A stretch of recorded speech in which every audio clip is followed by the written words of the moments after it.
आप सभी का हार्दिक अभिनंदन। आज अपन यहाँ राजस्थान के भौतिक स्वरूप के बारे में पढ़ेंगे, यानी कि राजस्थान का भौतिक स्वरूप देखेंगे कि राजस्थान को कितने भौतिक स्वरूपों में विभाजित किया गया है। यहाँ आपको राजस्थान का जो ये मैप दिखाया गया है, इस मैप में आप देख सकते हो कि राजस्थान को किस प्रकार कितने भौतिक स्वरूपों में विभाजित किया गया है। देखो, अगर अपन राजस्थान की बात करें तो राजस्थान को मुख्यतः 4 भौतिक स्वरूपों में विभाजित किया गया है। इन 4 भौतिक स्वरूपों को अपन देखते हैं तो सबसे पहला है थार का मरुस्थल। थार का मरुस्थल। दूसरा जो भौतिक स्वरूप है वो है आपके अरावली पर्वत श्रृंखला। तीसरा जो भौतिक स्वरूप है उसको अपन कह सकते हैं पूरब का मैदान या चम्बल माही बेसिन। पूरब का मैदान। और चौथा जो भौतिक स्वरूप है विद्यार्थियों वो है आपके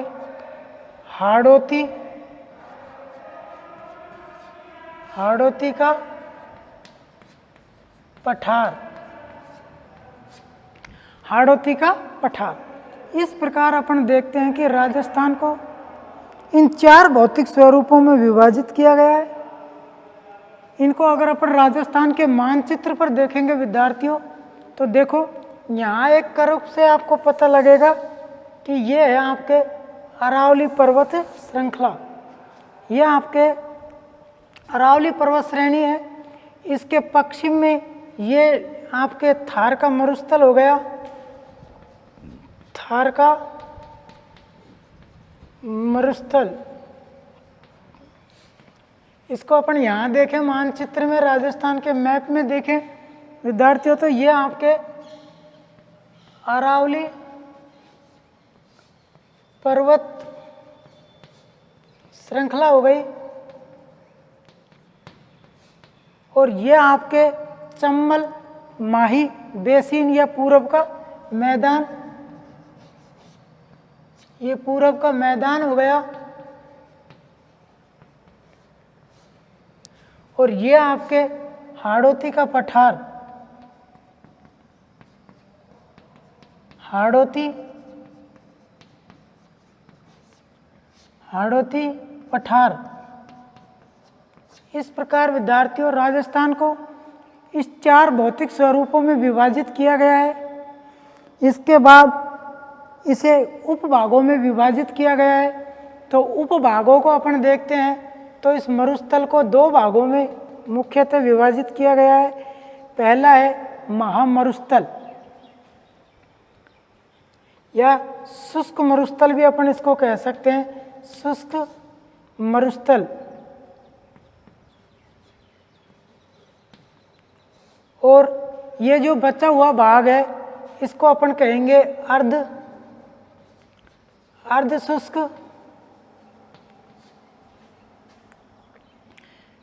शुष्क मरुस्थल। यानी कि थार के मरुस्थल को अपन 2 उपभागों में विभाजित कर सकते हैं। पहला शुष्क मरुस्थल और दूसरा अर्ध शुष्क मरुस्थल। फिर इस अर्ध शुष्क मरुस्थल को विद्यार्थियों 4 भागों में विभाजित किया गया है। पहला जो भाग है वो है आपके घग्गर मैदान। दूसरा आपके शेखावटी बेसिन।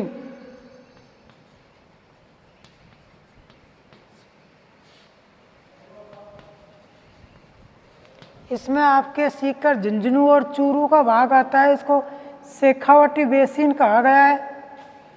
इधर ये आपके नागौर उच्च भूमि नागौर उच्च भूमि, और ये आपके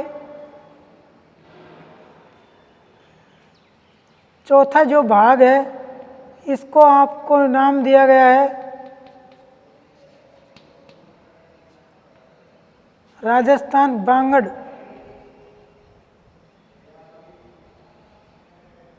ये बांगड़ का जो क्षेत्र है ये है। इसी प्रकार विद्यार्थियों अरावली पर्वत को भी 3 भागों में विभाजित किया गया है। ये आपके उत्तर पूर्वी अरावली, ये आपके मध्य अरावली, और ये आपके दक्षिण अरावली, और यहाँ आपके एक चौथा अरावली का भाग है जिसको बोलते हैं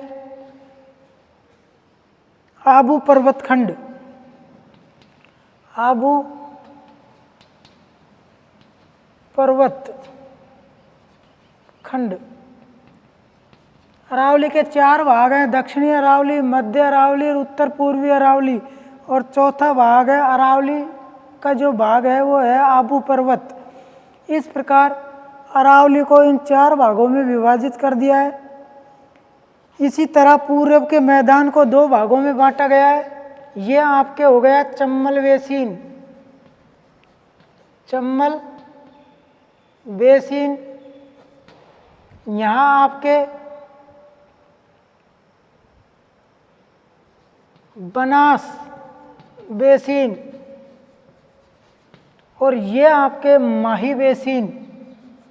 माही नदी का जो मैदान है इसे माही बेसिन, यानी कि पूरब के मैदान का निर्माण विद्यार्थियों नदियों द्वारा होता है।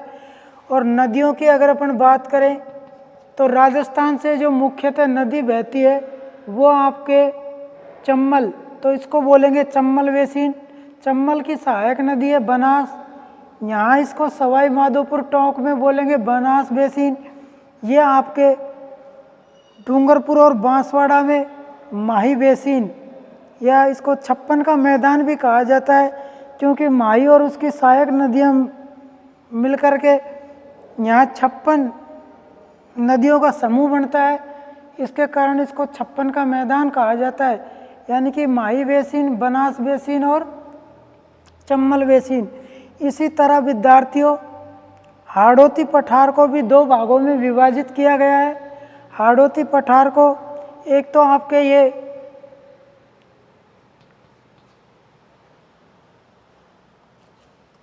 दक्कन का पठार या हाड़ौती का पठार इसको कहते हैं, हाड़ौती पठार, और ये आपके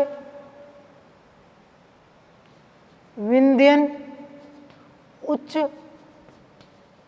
कगार के नाम से जाना जाता है। ये आपके एक कगार की तरह खड़ा हुआ पठारी क्षेत्र है, इसको विंध्यांचल उच्च कगार के नाम से जाना जाता है। और इसको हाड़ौती पठार या इसको मालवा पठार, मालवा पठार के नाम से जाना जाता है। इस प्रकार हाड़ौती के पठार के 2 भाग हैं, विंध्यन कगार और मालवा का पठार। ये राजस्थान का अपन ने भौतिक स्वरूप जो देखा है इसका विभाजन किया है। थार का मरुस्थल, अरावली पर्वत श्रृंखला, पूरब का मैदान, हाड़ौती का पठार।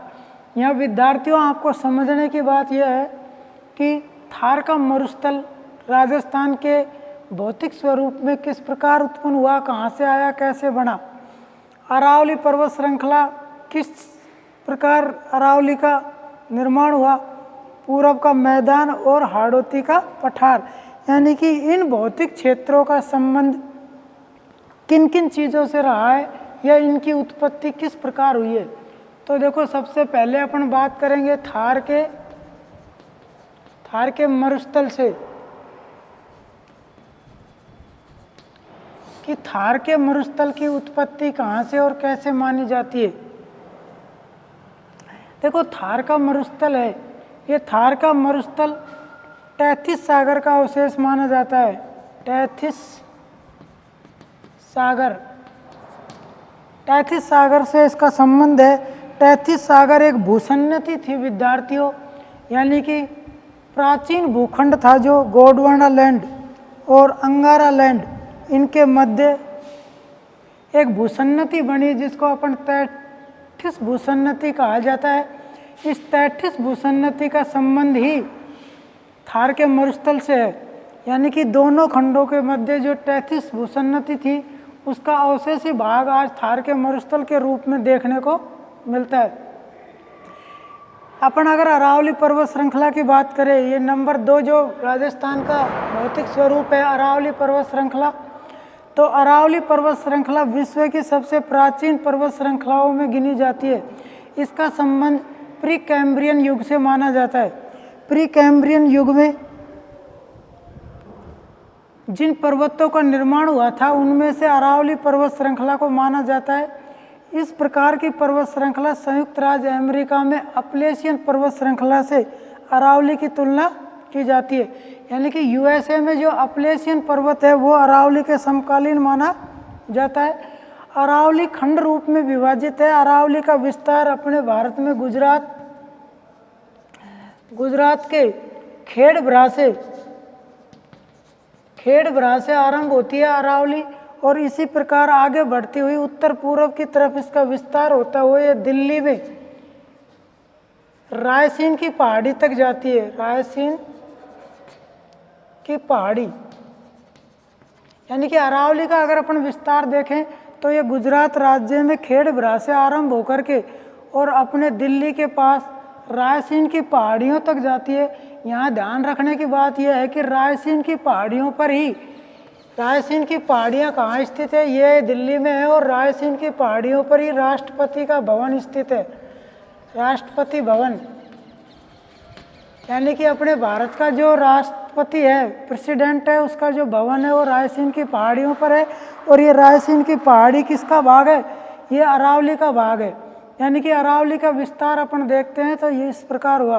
अरावली को मुख्यतः 4 भागों में विभाजित किया गया है। इसका पहला भाग है उत्तर पूर्वी अरावली, दूसरा भाग है मध्य अरावली, तीसरा भाग है दक्षिणी अरावली, और इसका चौथा भाग है वो है आपके आबू पर्वत खंड जो सिरोही में स्थित है, माउंट आबू। इस प्रकार विद्यार्थियों ये अरावली का संबंध है जो प्राचीन पर्वत श्रृंखला से है। इसी तरह अपन देखते हैं कि पूरब का मैदान, राजस्थान का जो तीसरा महत्वपूर्ण भौतिक स्वरूप है वो है आपके पूरब का मैदान। यहाँ समझना यह है कि मैदानों का निर्माण किस प्रकार होता है, किसके द्वारा होता है। तो मैदान विद्यार्थियों, मैदानों का निर्माण पर्वतों से वर्षा का जल जो बहकर आता है नदियों के माध्यम से, तो इन वर्षा जल से इसके साथ जलोद मृदा आती है। जलोद मृदा, यानी कि ये मैदान जलोद मृदा से बने होते हैं, यानी कि वर्षा जल जो बहकर आता है उसके साथ जो मिट्टी आती है उसे अपन जलोद मिट्टी या जलोद मृदा कहते हैं। इस जलोद मृदा से ही इन मैदानों का निर्माण होता है। ये जलोद मृदा 2 प्रकार की होती है विद्यार्थियों, यानी कि सबसे पहले अपन जलोद मृदा को देखें तो ये एक होती है खादर और दूसरी होती है बांगर। यहाँ मैं आपको बता रहा हूँ कि मैदानों का निर्माण वर्षा के द्वारा बहाकर लाई गई मिट्टी से होता है और उस मिट्टी को अपन जलोद मिट्टी कहते हैं। ये जलोद मिट्टी विद्यार्थियों 2 प्रकार की होती है, सबसे पहले खादर और दूसरी बांगर। समझना यह है कि खादर जलोद मिट्टी का मतलब होता है नई जो जलोद मिट्टी होती है उसको अपन खादर कहते हैं, यानी कि नई जलोद मृदा को खादर, और जो प्राचीन या प्राचीन जलोद मृदा होती है उसे अपन बांगर कहते हैं। अब बात यह है कि नई और प्राचीन जलोद मृदा क्या होती है, यानी कि वर्षा काल में नदियों के आसपास का जो क्षेत्र जहां हर साल नई जलोद मृदा जमा हो जाती है उसे खादर, और नदियों से दूर स्थित क्षेत्र जहां प्राचीन समय में मिट्टी जमा हुई थी, वर्तमान समय में वर्षा का जल वहां या नदी का जल वहां नहीं पहुंचता, तो उसे अपन कहेंगे बांगर। इस प्रकार विद्यार्थियों ये जो मैदान है ये जलोद मृदा के बने होते हैं। जलोद मृदा 2 प्रकार की, खादर और बांगर। खादर का मतलब है नई जलोद और बांगर का मतलब है प्राचीन जलोढ़ मृदा। इस तरह अपन देखेंगे कि राजस्थान का जो ये मैदान है ये नदियों से बना हुआ है और राजस्थान का ये मैदान 3 नदियों के द्वारा बनाया गया है। सबसे पहला है चंबल बेसिन, यानी कि राजस्थान के यहाँ एक नदी बहती है जिसको अपन चंबल नदी कहते हैं और चंबल नदी का जो उपजाऊ मैदान है इसको चंबल बेसिन कहते हैं। नंबर 2 पे चंबल की सहायक नदी है जिसको अपन कहते हैं बनास नदी, यानी कि यहाँ बनास नदी बहती है और इस बनास नदी के द्वारा जो निर्मित मैदान है उसको बनास बेसिन कहा जाता है। यहाँ राजस्थान के दक्षिण में डूंगरपुर और बांसवाड़ा प्रतापगढ़ जिलों में माही नदी बहती है, इसे माही बेसिन कहा जाता है। इस तरह ये उपजाऊ मैदान है, ये उपजाऊ मैदानों का निर्माण नदियों के द्वारा बहाकर लाई गई जलोढ़ मृदा से हुआ है। इन मैदानों की महत्वपूर्ण बात यह है कि यहाँ कृषि कार्य किया जाता है, यहाँ कृषि कार्य किया जाता है, यानी कि ये मैदान कृषि के लिए अत्यधिक महत्वपूर्ण माने जाते हैं। अगर अपन चंबल मैदान का देखेंगे तो इसका विस्तार धौलपुर, भरतपुर, आपके करौली, सवाई माधोपुर इन जिलों में है। इसी तरह बनास बेसिन का विस्तार सवाई माधोपुर, टोंक में है तथा माही बेसिन का विस्तार अगर अपन देखेंगे तो डूंगरपुर, बांसवाड़ा और प्रतापगढ़ जिले में पाया जाता है। तो विद्यार्थियों ये आपके मैदान की बात हो गई। अब अपन बात करेंगे हाड़ौती का पठार, यानी कि हाड़ौती के पठार को अपन ने 2 भागों में बांटा है। सबसे पहला भाग है इसका विंध्यांचल कंगार, यानी कि विंध्यांचल उच्च भूमि भी कहते हैं या विंध्यांचल कंगार भी कहा जाता है, और इसका दूसरा भाग है उसको कहते हैं मालवा का पठार। ये हाड़ौती का पठार यहाँ पथरीली या काली मिट्टी पाई जाती है। यह मिट्टी कपास की खेती के लिए सबसे महत्वपूर्ण मानी जाती है, यानी कि ये हाड़ौती क्षेत्र है, ये काली मृदा का क्षेत्र है, काली मृदा का क्षेत्र है और ये काली मृदा कपास की खेती के लिए उपयुक्त होती है, अतः इसको काली कपासी मृदा भी कहा जाता है। इस मृदा का दूसरा नाम है रेंगर मृदा, इसे रेंगर मृदा भी कहा जाता है क्योंकि इसके कण सबसे महीन या बारीक होते हैं, इसलिए इसको रेंगर मृदा भी कहा जाता है। इस तरह ये राजस्थान के भौतिक स्वरूप पर आज अपन ने यहाँ चर्चा की है कि राजस्थान के भौतिक स्वरूप को इस प्रकार विभाजित किया गया है। आज के लिए इतना ही, धन्यवाद।